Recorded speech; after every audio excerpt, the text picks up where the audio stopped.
What's up, good people? Mark Holmes here, and as always, I want to say thank you all for watching, commenting, subscribing, and being part of the Joe Boo Sports Report. Without you guys, as well as you ladies, you know that this literally does not work.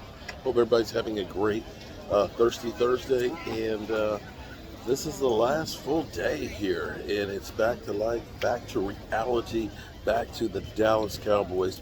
They're on their final day of mini camp as well, mandatory OTAs, where they have done some great work and things on there. But I have a question. I've been sitting in here roasting my brains in the sun and starting thinking about the Cowboys situation with Tony Pollard. Now, here's what's interesting. Tony Pollard is the only franchise tag player who doesn't have a long-term deal. Tony Pollard was real quick and very wise to hurry up and sign that franchise tag deal. As we've seen, we know that Barkley has yet to get a long-term deal and probably won't. He definitely wants to get a long-term deal, but Tony Pollard, he's like, you know what, I'm going to sign this thing so that way I got that in the bank. Now, my question is, were the Cowboys too quick? And my man Game Time will tell you that, they shouldn't have franchise tagged him that quick. Shout out to the mailman.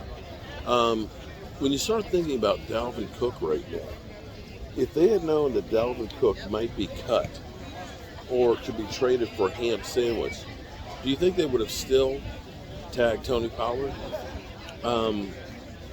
I know a lot of people look and say, well, he's about the same age as Zeke Elliott. I'm talking about a guy who's had 4 years in a row with 1,000 yards and still has some miles left to go on the tread on those tires. And you think about his cap number is about $13 million. Tony Pollard is 10.2 or 10.9. I can't remember which is, but it's 10 something. So knowing what you know now, would you rather done what they did, which was tag Tony Pollard, or would you think the Cowboys would have been better off having, I think my brain is burned. I can't speak right.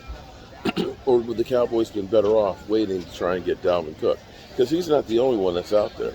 Derrick Henry you could get. Austin Eckler's out there.